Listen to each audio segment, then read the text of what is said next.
सूचना निर्गत कर दी गई है सभी आयोजक के स्तर से 10 विधानसभा में चुनाव होना है द्वितीय चरण में। आप सभी लोग अवगत हैं। बता रहे हैं कि 10वां विधानसभा है, उसमें 16 तारीख तक नाम निर्देशन करने की अंतिम तारीख है। उनकी समीक्षा स्क्रूटनी 17 अक्टूबर को होगी। 19 अक्टूबर तक नाम वापस लेने की अंतिम तारीख है और 3 नवंबर को मतदान होगा, चुनाव होगा और 10 तारीख को फिर काउंटिंग होगी। इससे आप लोग इन चीजों से अवगत हैं। अब चुनाव को लेकर के इस बार कोविड की जो परिस्थिति है तो कुछ गाइडलाइन में बदलाव किया गया है। भारत निर्वाचन आयोग ने और जो गृह मंत्रालय है उनकी गाइडलाइन है, जो आपदा प्रबंधन से संबंधित जो भी दिशा निर्देश है उनका सभी को अनुपालन करना है। सारे पॉलिटिकल पार्टीज को, कैंडिडेट्स को या इलेक्शन से जुड़े हुए जितने भी स्टेक होल्डर्स है सबको करना है। तो आपको पहले प्रेस ब्रीफिंग में भी हम लोगों ने बताया था कि बूथों की संख्या में वृद्धि हुई है। पहले 2924 बूथ थे, इस बार पूरे जिले में 4239 बूथ है। कोई भी ऐसा बूथ नहीं है जिसमें कि 1000 से ज्यादा वोटर हो। तो बूथों की संख्या में वृद्धि हुई है ताकि सोशल डिस्टेंसिंग को बनाया जा सके और जो मतदाता है वो अपने मताधिकार का प्रयोग एक बहुत ही सुरक्षित वातावरण में जो कोविड की परिस्थितियां है उसमें अपने मताधिकार का प्रयोग कर सके। जो चुनाव आयोग की गाइडलाइन है और हम लोगों की तैयारी है, हर एक मतदान केंद्र को चुनाव से एक दिन पूर्व हम लोग सैनिटाइज कराएंगे। इसके सैनिटाइजेशन का पूरा प्लान ब्लॉक स्तर पर वीडियो द्वारा और संबंधित विधानसभा के स्तर पर रिटर्निंग ऑफिसर द्वारा बना लिया गया है। सभी मतदान केंद्रों को सैनिटाइज कराने के बाद ही मतदान शुरू होगा और मतदान के बाद फिर जो उसको सैनिटाइज कराया जाएगा और जो भी बायोमेडिकल वेस्ट जनरेट होगा उसको भी मतदान केंद्र से उठाने के लिए विस्तृत व्यवस्था कर ली गई है। क्योंकि इस बार आप लोग जान रहे हैं कि सभी मतदाताओं को बूथ पर पहुंचने के साथ ही एक ग्लव्स जो है वो उनको मिलेगा, निःशुल्क मिलेगा। ये एक ग्लव्स ये चुनाव आयोग की व्यवस्था है और प्रशासन द्वारा जो हम लोगों का हेल्प डेस्क बनेगा, हर एक मतदान केंद्र के बाहर एक हेल्प डेस्क बनेगा मतदान केंद्र परिसर में ही।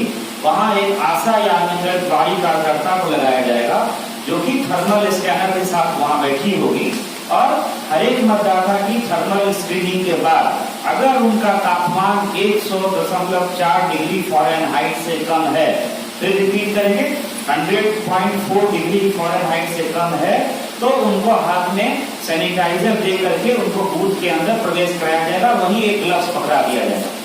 वो ग्लव्स पहन करके मतदान केंद्र के अंदर आएंगे, अपनी पहचान सुनिश्चित कराएंगे, टीम के सामने अपने मताधिकार का प्रयोग करेंगे। फिर उस ग्लव्स को निकाल करके हर एक मतदान केंद्र में डस्टबिन रखा होगा परिसर में, उसमें उस ग्लव्स को डालेंगे। फिर वहां से निकल करके फिर सैनिटाइजर की व्यवस्था रहेगी, हाथ को सैनिटाइज करेंगे और अपने घर को वापस जाएंगे। हर एक बूथ पर 500 ml का 10 बोतल सैनिटाइजर हम लोग दे रहे हैं, क्योंकि मतदान में लगे हुए कर्मी और जो भी वहाँ मतदाता हैं वो उसका यूज करेंगे। उसके लिए हम लोगों की व्यवस्था है। मतदान कर्मियों को अलग से भी हम लोग सारी सामग्री हम लोग दे रहे हैं, लेकिन ये सभी मतदाताओं को हैंड सैनिटाइजर और ग्लव्स की व्यवस्था रहेगी। लेकिन जो फेस मास्क है वो सभी मतदाताओं को लगा करके ही आना है। फेस मास्क, फेस कवर लगा करके ही मतदान केंद्र में उनको प्रवेश दिया जाएगा। ये व्यवस्था जो है हम लोग सुनिश्चित कराएंगे। ग्लव्स और सैनिटाइजर की व्यवस्था बूथ पे रहेगी। तो ये कोविड को लेकर के हम लोगों की तैयारी है।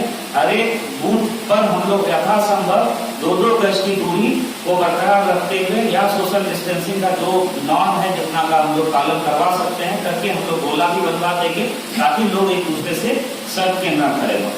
इस बार जो चुनाव प्रचार प्रसार होगा, जो भी कैंपेन होगा, उसके लिए करके भी परिस्थितियां बदली हुई है और डिटेल गाइडलाइन है। एक गाइडलाइन आज भी आई है। आप लोगों को पता है कि MHA ने रिलैक्स कर दिया है। पहले 15 अक्टूबर तक किसी भी तरह का राजनीतिक और धार्मिक सामाजिक कार्यक्रम पर प्रतिबंध था, लेकिन जो रिसेंट गाइडलाइन है ये जो चुनावी सभा होगी उसको लेकर के अगर आप क्लोज स्पेस है, मतलब अगर आप बंद कमरे में हॉल में करते हैं तो अधिकतम 200 व्यक्तियों की अंतिम सीमा के साथ सभा हो सकती है, लेकिन उसमें 50% सीट खाली रहेगी। मतलब 400 की कैपेसिटी वाले हॉल में ही 200 व्यक्तियों के साथ सभा हो सकती है। इसकी कॉपी भी आप लोगों को हम लोग दिलवा देंगे, लेकिन 200 से ज्यादा एक बंद कमरे में, हॉल में वह सभा नहीं हो सकती है। इसके अलावा खुले स्पेस में, जो ग्राउंड में होता है, वहां बिल्कुल प्रचार प्रसार करने की, कैंपेनिंग की अनुमति दी जाएगी, लेकिन सारे ग्राउंड की कैपेसिटी हम लोगों ने निर्धारित कर दी है। पूरे जिले में ऐसे 68 मैदानों को हम लोगों ने चिन्हित किया है। उसकी संख्या में और कुछ बढ़ोतरी हो सकती है। उसका पेपर में भी विज्ञापन हो गया है, किस विधानसभा में कौन से ग्राउंड में चुनावी सभाएं हो सकती है। इसका निर्वाचन आयोग ने ही अपने स्तर से पूरे बिहार के लिए निकाल दिया है, और उसकी कैपेसिटी भी हम लोगों ने बता दी है। उसी कैपेसिटी के साथ जो भी आयोजक होंगे उनको वहां पे चुनावी सभाएं कराने की अनुमति दी जाएगी। उस कैपेसिटी से ज्यादा अगर होता है तो फिर उस आयोजक पे कार्रवाई की जाएगी। लगभग वो कैपेसिटी ही में ही वहां पे चुनावी सभाएं करानी होगी आयोजक को, या आयोजक की जिम्मेवारी है। और अन्य जो भी गाइडलाइन है, जैसे वहां पे मास्क का प्रयोग करके ही लोग चुनावी सभा में भाग लेंगे, पर्याप्त सोशल डिस्टेंसिंग का अनुपालन करेंगे, सैनिटाइजेशन वगैरह की व्यवस्था रहेगी, हैंड सैनिटाइजर, ये सब सारी जिम्मेवारी आयोजक की होगी। तो ये हम लोगों ने पेपर में भी निकाल दिया है, और सभी आरोप को हम लोगों ने निर्देश दिया है कि आप ग्राउंड के बाहर भी बोर्ड लगा करके या बैनर लगा करके ये बता दें कि इस ग्राउंड की इतनी कैपेसिटी है। और जब आप परमिशन देंगे उसमें भी स्पष्ट वर्णित कर देंगे कि आपने एक्स ग्राउंड का परमिशन लिया है, इसमें वाई कैपेसिटी है, उतने ही लोगों को आप चुनावी सभा में ला सकते हैं। अगर रोड शो होता है तो रोड शो 5 गाड़ियों का ही एक कारपेट या काफिला रहेगा। उसके बाद जो दूसरी 5 गाड़ियों का काफिला रहेगा, दोनों के बीच आधा घंटे की लगभग दूरी जो है वो मेंटेन की जानी है। तो ये रोड शो को लेकर के व्यवस्था जो चुनाव आयोग ने दी है उसका भी हम लोग अनुपालन कराएंगे। राजनीतिक दल के प्रतिनिधियों से जब बात हुई थी तो उन लोगों को हम लोगों ने एक चीज एक्सप्लेन कर दिया था। जब कैंडिडेट फाइनल हो जाएंगे तो आरोप जब बैठक करेंगे तो कैंडिडेट को भी ये सारी चीज जो है ये बता देंगे।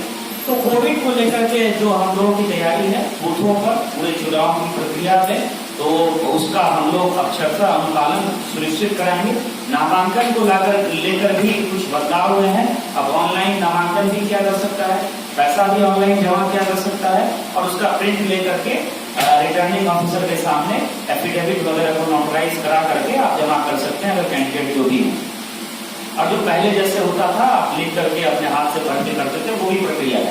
तो वो भी हम लोगों ने सारे पॉलिटिकल पार्टीज को बता दिया है। इसके अलावा हर एक कैंडिडेट जो है अधिकतम 2 ही व्यक्ति को आरोप के चैम्बर में ला सकते हैं। 100 मीटर की जो परिधि होगी जहां नॉमिनेशन लिया जाएगा।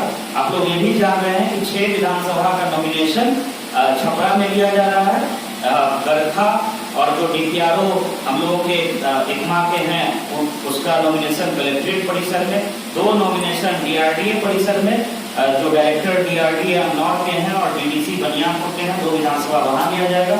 और 2 जो है अनुमंडल सदर अनुमंडल कार्यालय में, जो छपरा के एसडीओ है और मांझी के टीचेलार सदर है। और इसके अलावा 4 जो नॉमिनेशन होना है तो वो सोनपुर अनुमंडल में और बड़ौदा अनुमंडल में लिया जाएगा। 100 मीटर की परिधि निर्धारित है, उसमें 2 व्यक्ति के साथ ही जो भी अभ्यर्थी हैं वो आकर के अपना नामांकन दाखिल कर सकते हैं। उस 100 मीटर की परिधि तक पहुंचने के लिए सिर्फ 2 गाड़ियों को ही परमिशन दिया जाएगा। तो इन सारी चीजों का ध्यान रखना होगा। अन्य कोई भी सभा जुलूस अगर किसी भी तरह का कुछ भी चुनाव प्रचार में अगर कैंडिडेट करना चाहते हैं तो उसका परमिशन जो यथावत है तो सिंगल विंडो सिस्टम के माध्यम से वो भी सभी कैंडिडेट्स को लेना होगा। तो इसको लेकर के हम लोग की व्यापक तैयारी है, और हम लोग बाद में जब कैंडिडेट फाइनल हो जाएंगे तो इसको हम लोग एक्सप्लेन भी कर देंगे। तो आज के इस प्रेस कॉन्फ्रेंस के माध्यम से मेरी अपील भी होगी कि सभी सारण वासियों से कि चुनाव के दिन निश्चित रूप से आप घरों से बाहर निकले। हम लोगों ने पूरी व्यवस्था कर रखी है, कहीं भी किसी तरह का कोविड से डरने की जरूरत नहीं है। सारे मतदाताओं का हाथ सैनिटाइज किया जाएगा, सोशल डिस्टेंसिंग के नॉर्म्स का पालन किया जाएगा, क्योंकि बूथों की संख्या में लगभग 40% बढ़ोतरी हुई है। तो कहीं भी भीड़ भाड़ हमको नहीं लगता है, और मतदान में भी 1 घंटे की बढ़ोतरी हुई है। अब 7 बजे से 6 बजे तक पूरे जिले में मतदान होगा। तो लोग घर से बाहर निकले और मताधिकार का प्रयोग करें। जिस हाथ से आप बटन दबाएंगे पीयू का, उसके लिए आपको ग्लव्स भी दिया जा रहा है बूथ में आपको वहीं पर, लेकिन मास्क लगा करके आना है। ये सभी मतदाताओं को घर से मास्क लगा करके आना है। तो इन सभी चीजों का सभी मतदाता ध्यान रखेंगे और निश्चित रूप से चुनाव के दिन आप घरों से बाहर निकले। पैरामिलिट्री फोर्स की सफिशिएंट कंपनी हम लोगों को मिल रही है। अभी जब एसपी मैडम आप लोगों से बात करेंगी तो उसमें वो एक्सप्लेन भी करेंगी लॉ एंड ऑर्डर को लेकर के क्या हम लोगों की तैयारी है। जो FST SST सब सारा चीज हम लोगों ने बढ़ाया है, विरोधात्मक जो भी कार्रवाई की है। कोरोना को लेकर के जो हम लोग की कोविड को लेकर के तैयारी है, तो मैं आप लोगों के साथ यही डेटा शेयर करना चाहूंगा कि हम लोगों ने इस जिले में 3 लाख टेस्ट का आंकड़ा क्रॉस कर लिया। आज की जो रिपोर्ट है, कल लगभग 2,99,000 टेस्ट हुए थे। आज जो मेरे पास रिपोर्ट है 3,04,056 टेस्ट अभी तक इस जिले में हो चुके हैं। और आप लोग भी भली भांति अवगत हैं कि अब टेस्ट कराने में किसी को कोई दिक्कत नहीं होती है। यहाँ तक कि जब टेस्ट की डिमांड थी तो हम लोगों ने चौक चौराहों पर भी, रेलवे स्टेशन पर भी टेस्टिंग की व्यवस्था शुरू कर दी थी। तो अब हम लोगों ने डिमांड बेसिस पे जहाँ भी डिमांड आ रहा है हम टीम भेज करके टेस्ट करा रहे हैं। तो पूरे जिले में 3 लाख से ऊपर टेस्ट हो चुका है। प्रतिदिन 4,500 से 5,000, 4 से 5,000 के बीच टेस्ट हम लोग करा रहे हैं। पॉजिटिव केसेस जो अभी एक्टिव केसेस हैं वो मात्र 237 है जिले में।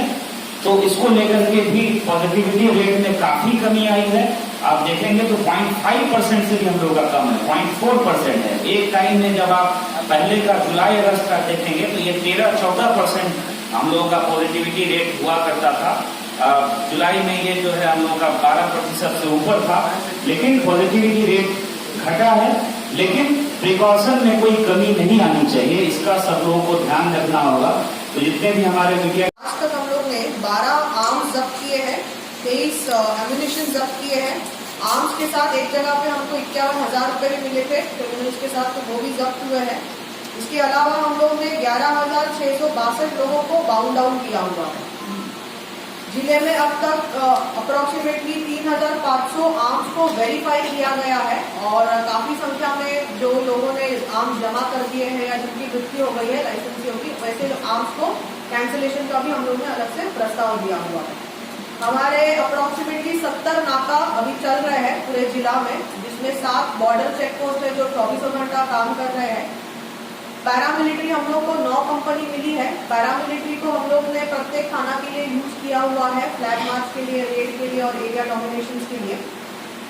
पैरामिलिट्री को हम लोग नाका पर भी इस्तेमाल कर रहे हैं, जिसकी वजह से हम लोग की अच्छी खासी चेकिंग हो रही है। और चेकिंग के दरमियान अब तक हम लोग ने 7 लाख रुपए जब्त भी कर लिए हैं। टोटल हमने CCA का 180 प्रस्ताव दिया है, जिसमें 50 के विरुद्ध आदेश भी निकल चुका है। करीब 60,000 लीटर अब तक हम लोग ने बरामद किया है। करीब 3,500 NBWs का डिस्पोजल किया है और 1,800 व्यक्तियों को हम लोग ने आज तक अरेस्ट किया है।